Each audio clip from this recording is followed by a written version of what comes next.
Ukraine को क्या आवश्यकता आन पड़ी कि वो ईरान के जहाज़ों पर हमला कर रहा है। और आप यकीन मानिए कि यूक्रेन की तरफ से उठाया गया ये कदम कहीं उसे भारी ना पड़ जाए, क्योंकि अमेरिका ने इजराइल के साथ भी वही किया। इजराइल जो युद्ध लड़ना चाहता था, उस वक्त अमेरिका ने उसे रोका कि नहीं, अभी हमले मत करो। इस वक्त डोनाल्ड ट्रंप घबराए हुए हैं, परेशानी में हैं, और परेशानी में उन्होंने एक गलत कदम ये उठा दिया कि यूक्रेन को आगे कर दिया।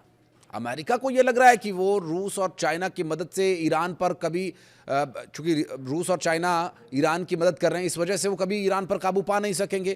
थाड़ जैसा सिस्टम फाड़ के रख दिया ईरान ने। और इस बीच जो लीड ईरान ने ली हुई है, उसका असर यह है कि यूक्रेन और इजराइल और अमेरिका तीनों मिलकर के ईरान का कुछ बिगाड़ नहीं पा रहे। लेकिन जो अभी हाल में हमला हुआ, उस हालात को देखते हुए परिस्थितियां तीसरे विश्व युद्ध की ओर जा रही हैं। क्या यूक्रेन के ईरानी जहाज़ों पर हुए हमले की वजह अब अमेरिका के खिलाफ ईरान के भीषण युद्ध और जो गल्फ में हमले रुके हुए थे, क्या वो एक बार फिर शुरू हो पाएंगे?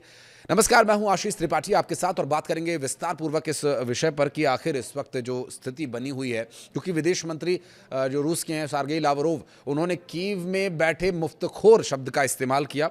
और उनके द्वारा जो ये शब्द इस्तेमाल किया गया, उसका अंदाज़ा आप इस बात से लगा सकते हैं कि वो इस बारे में कितने गंभीर हैं। ईरान ने कैस्पियन सागर में अपने जहाज पर हुए हमले पर तीखी प्रतिक्रिया दी। ईरान के विदेश मंत्री अब्बास अराक्ची ने कहा कि कैस्पियन सागर में यूक्रेन के हमले में एक ईरानी नाविक की मौत हुई है। उन्होंने इसे यूएन चार्टर का उल्लंघन करार दिया। अराक्ची ने दावा किया कि यूक्रेन ने ये हमला इजरायल के कहने पर किया, और उन्होंने चेतावनी देते हुए कहा कि इसका जवाब जरूर दिया जाएगा। ईरान की धमकियों के बाद कैस्पियन सागर से फारस की खाड़ी तक तनाव बढ़ गया है। और अब्बास अराक्ची ने एक्स पर लिखा, जेलेंस्की ने ईरान के कमर्शियल जहाज को निशाना बनाया है जिसमें एक नाविक की मौत हुई है। यूएन चार्टर का खुला उल्लंघन है ये, जो कि इजरायल के कहने पर यूरोप को अपनी लड़ाई में घसीटने के लिए किया गया। और यूरोप हाई रिप्रेजेंटेटिव कल्लास और विदेश मंत्री लावरोव के साथ बातचीत में साफ कर दिया गया कि कीव में बैठे मुफ्तखोर ने जो ये किया, उसका जवाब उन्हें जरूर दिया जाएगा। ईरान के विदेश मंत्री ने कहा कि हमले के बाद जहाज में विस्फोट हुआ, जिसके चलते चालक दल के सदस्यों की मौत होने और घायल होने की बात सामने आई है। मंत्रालय ने यह भी दोहराया कि इस्लामिक रिपब्लिक ऑफ ईरान का रूस यूक्रेन युद्ध में कोई हस्तक्षेप नहीं रहा। तो फिर जेलेंस्की को क्या पड़ी थी? अब देखिए, परिस्थितियां कुछ इस तरह से हैं कि जेलेंस्की अंगूठे के नीचे हैं इजराइल और अमेरिका के, क्योंकि रूस जिस तरह से जेलेंस्की को, यूक्रेन को पीट रहा था, उसके बाद उनके पास कोई ऑप्शन नहीं था, और उन्होंने अमेरिका और इजराइल की मदद ली। अब मदद ली है तो चुकानी भी तो पड़ेगी। ये बात उस वक्त शायद उन्हें ये समझ में नहीं आई कि अगर ये हमारी मदद कर रहे हैं तो बाद में हमसे ये क्या करवाएंगे। अब वो एक नहीं, दो दुश्मन नहीं, बल्कि एक पूरे समूह का दुश्मन बन गया है। जी हाँ, चाइना जो कि ईरान के साथ है, रशिया जो कि ईरान के साथ है। अब यहां पर परिस्थितियां खुलकर सामने आ गई हैं। रूस ने खुला समर्थन कर दिया है। और जिस तरह से परिस्थितियां बनी, क्योंकि जो मिसाइल सिस्टम इस वक्त ईरान के पास है, पूरी दुनिया में इस बात का लोगों को अंदाजा भी नहीं है कि उनके पास क्या कुछ हथियारों का जखीरा है। थाड़ जैसा सिस्टम फाड़ कर रख दिया उन्होंने। सीधा ऊपर जाकर के उनके मिसाइलें गिरी हैं, आसपास भी नहीं, सीधा उस सिर के ऊपर गिरी हैं मिसाइलें, जिसकी वजह से थाड़ जैसा एयर डिफेंस सिस्टम उनका तबाह बर्बाद हो चुका है। स्ट्रेट ऑफ होर्मुज में अमेरिका की नाकेबंदी किसी काम नहीं आ रही है। ईरान पूरी तरह से अपना वर्चस्व वहाँ पर बनाए हुए है। और इतना ही नहीं, अमेरिका में डोनाल्ड ट्रंप को इन बातों का विरोध भी झेलना पड़ रहा है। वहाँ के जो उनके विपक्षी सांसद हैं, वो बार बार ये सवाल उठा रहे हैं कि आपकी स्ट्रैटेजी क्या है, आपने क्या तय किया था और क्या करके दिखा रहे हैं, क्या करने के लिए आपने युद्ध लड़ा। आप युद्ध लड़ना शुरू किया आपने, और आप जीत भी नहीं पा रहे हैं, और ना ही आप इस युद्ध से निकल कर बाहर आ पा रहे हैं। और इस तरह से अमेरिका के प्रेसिडेंट डोनाल्ड ट्रंप की जो पूरी दुनिया में खिल्ली उड़ रही है, उसका जवाब उनके पास नहीं है। अब उन्होंने बीच में यूक्रेन को घुसेड़ दिया कि जाओ ईरान पर हमला करो। ईरान कोई वेनेजुएला नहीं है। वेनेजुएला समझ रहे थे ये लोग, लेकिन ईरान ने जो अभी तक संयम दिखाया है, उस संयम का बांध अब टूटने वाला है। क्योंकि जिस तरह से ईरान के सुप्रीम लीडर की शहादत हुई, उस शहादत के बाद से ईरान लगातार इस पूरे मामले को लेकर इतनी गंभीरता से कार्रवाई कर रहा है। और वो देखिए, ईरान इस बारे में भी ध्यान रख रहा है कि और देशों को इससे समस्या ना हो, लेकिन मजबूर किया जा रहा है। धोखेबाजी, षड्यंत्र और जिस तरह की दोगली नीति अपनाई जा रही है ईरान के खिलाफ अमेरिका और इजराइल के द्वारा, पहले तो बातचीत की टेबल पर बुलाते हैं, उनसे शर्तें मनवाने के लिए उन पर दबाव बनाते हैं।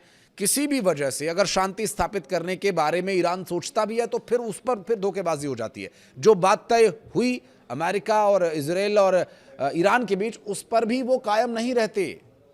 शांति समझौते की बात हुई है तो शांति से रहो ना, लेकिन वो शांति नहीं रखना चाहते। और फिर ईरान है, वेनेजुएला तो है नहीं। ईरान ने दिखा दिया और बता दिया कि वो इस वक्त पूरी मजबूत पकड़ भी बनाए हुए है।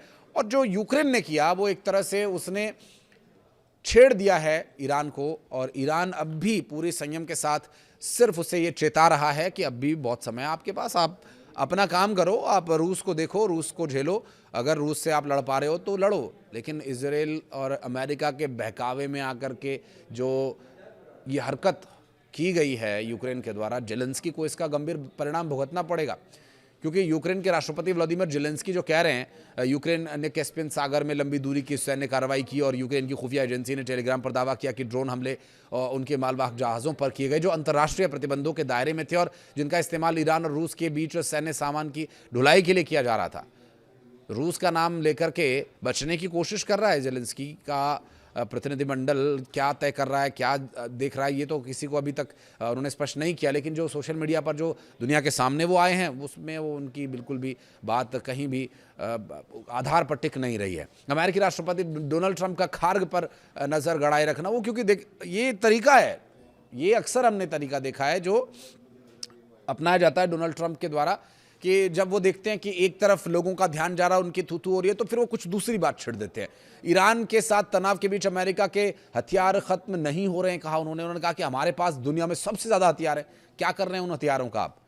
हमला तो यूक्रेन से करवा रहे हैं। ट्रंप का यह बयान उन मीडिया रिपोर्ट्स के बाद आया जिसमें कहा गया था कि ईरान के साथ लगातार टकराव की वजह से अमेरिका के पैट्रियट इंटरसेप्टर मिसाइलों का भंडार घट रहा है, और फिर उस पर उन्होंने लीपापोती की।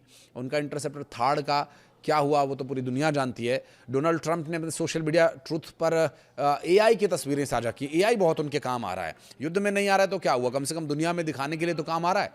वो एआई वाली तस्वीरें दिखाती हैं कि ईरान के जहाज़ों पर हमले और मिसाइलें, उस पर स्माइली इमोजीज आते हैं लोगों के कि ये क्या हास्यास्पद तरीका आपने अपनाया हुआ है। दरअसल खार्ग आइलैंड पर नज़र उनकी है, नज़र तो हालांकि पूरे ईरान पर है उनकी, लेकिन ईरान फिर ईरान है, वेनेजुएला तो है नहीं। ये हम पहले भी इस बारे में बात कर चुके हैं। उन्होंने कहा स्ट्राइक ऑन खार्ग, एक एआई जनरेटेड इमेज उन्होंने साझा की है सोशल मीडिया पर पोस्ट करके।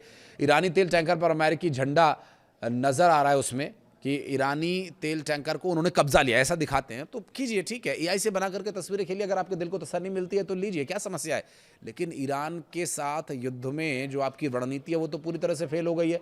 एक और तस्वीर उन्होंने दिखाई जिसमें एक जहाज को उड़ता हुआ दिखाया गया, जिसके साथ लिखा था नो मोर इंजन्स। हंसी आती है इस तरह की तस्वीर देख करके। बहरहाल क्योंकि विषय बहुत गंभीर है इसलिए ज्यादा हंसना भी ठीक नहीं होगा। ईरान अब डबल अटैक की तैयारी में है। रूस ईरान के संबंधों को देखते हुए ईरान को अब रूस का खुला समर्थन मिलना तय है।